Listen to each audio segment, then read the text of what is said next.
felt like what I needed most in life and in this project was the virtue of patience, the ability to kind of take a step back and appreciate the now. And so I was like, all right, that's what this is going to be. I also think that every time you make a record, you need to go in and reinvent yourself. You know, it needs to be break down everything that you were and build it back up from scratch.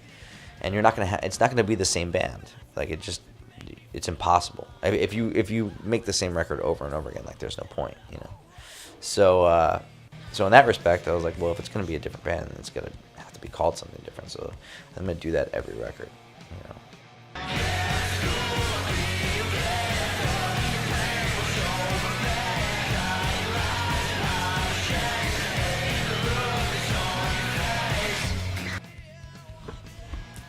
If life is a timeline, right? We're all kind of just plummeting to an eventual end, falling from the sky, right? Some of us just fall at an incredible rate, and there's no time to even look around or anything. It's just, and it's over. Sometimes some of us get saved a little bit, and we have these parachutes that let us kind of drift and look around, enjoy the sights before the eventual landing, you know. And if that's what these things are, the loves of your life, your family, your kids, art, you know, art and music has been an incredible savior to me. And these songs, these songs and the events that inspired them are these parachutes that have kept me afloat and have let me kind of take time to enjoy myself.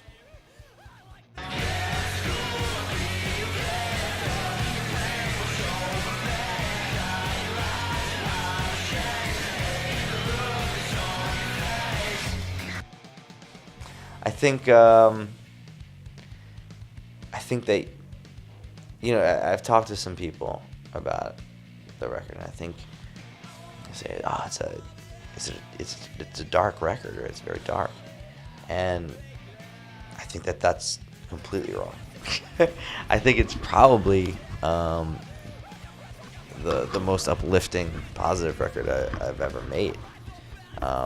This one is like that song "I'm a Mess" is really an anthem to being, you know, fucked up and appreciating, you know, the things about you that people have told you are wrong, you know. And if you read through the lyrics of the song, it's basically, you know, none of us are perfect, you know. Some of us may think we're perfect, and those are the most fucked up people that you'll meet.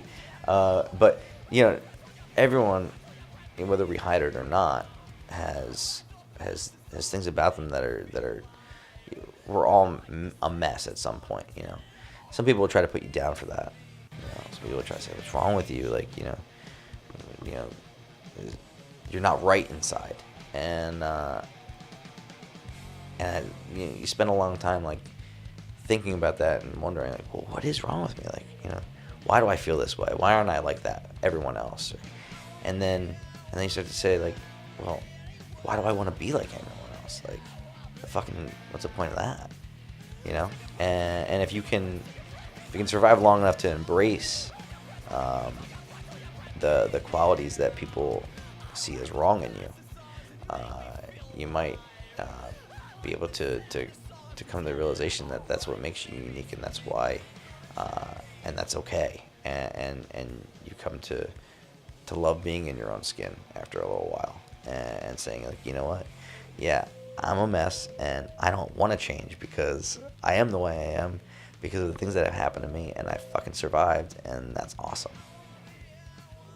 So that's kind of positive, right? Yeah.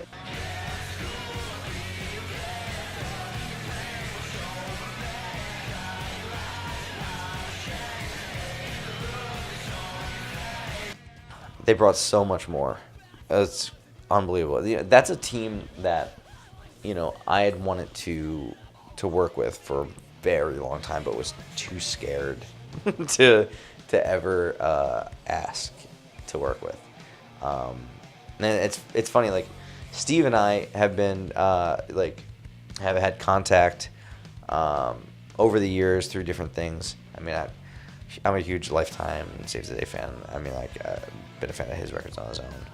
Ross Robinson records on his own. I've been fans of, like, you know, I mean, I grew up in, you know, high school in the 90s. You know what I mean? So, like, Ross Robinson records, like, shaped my, you know, my childhood. And then when they came together and, you know, doing, like, At the Drive-In, The Cure, just like, holy shit, like, it's like the best of both worlds. It's like you have this crazy mad scientist, Ross, who goes for the most fucked up and emotional approach, and then Steve too, who kind of reins it. You know, he's the clean to the dirty. It's weird. It's like, and the way that they work together is fantastic. They know each other so well that they know what each other are talking about before they even say it. You know, so it just so happened that Steve was able to do the project, because originally it was just going to be Ross, and then you know, he actually contacted Steve to do this, and it worked out that Steve was free, had just finished a record and was into it, and holy shit.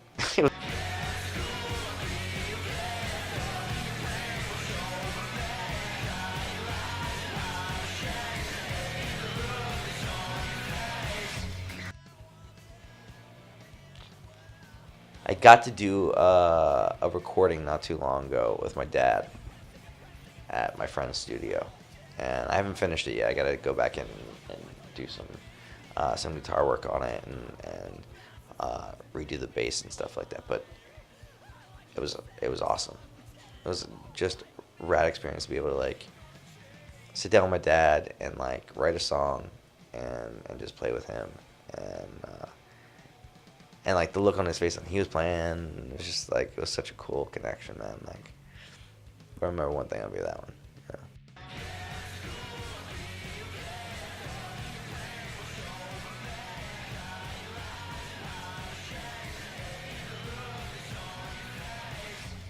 Yeah. I have no idea. I have no idea. Probably not. But here's the thing: the world could end tomorrow. We have no idea what's gonna happen. You know, when we talk, that's kind of the last thing we talk about is that. You know, I think everybody's just so busy with their other stuff, and yeah.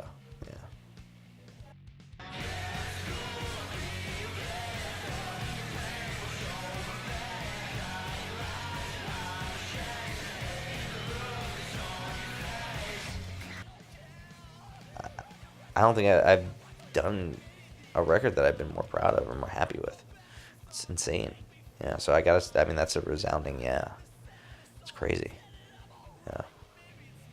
I didn't think I would ever say that. So. Make some noise.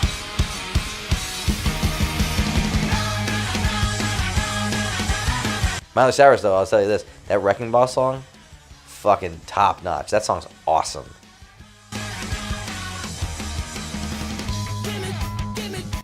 Ooh, you.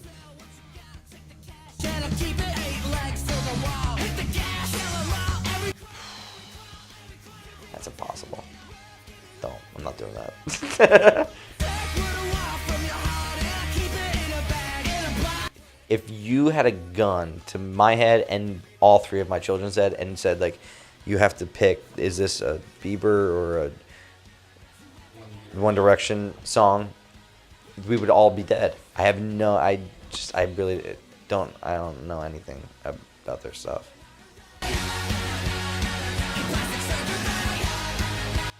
Could I be Taylor Swift's new boyfriend? I'm married. Fucking, yeah. That's dumb. You're right, that was a dumb part of the question. You were doing so well. What the fuck? Why'd you fuck that up?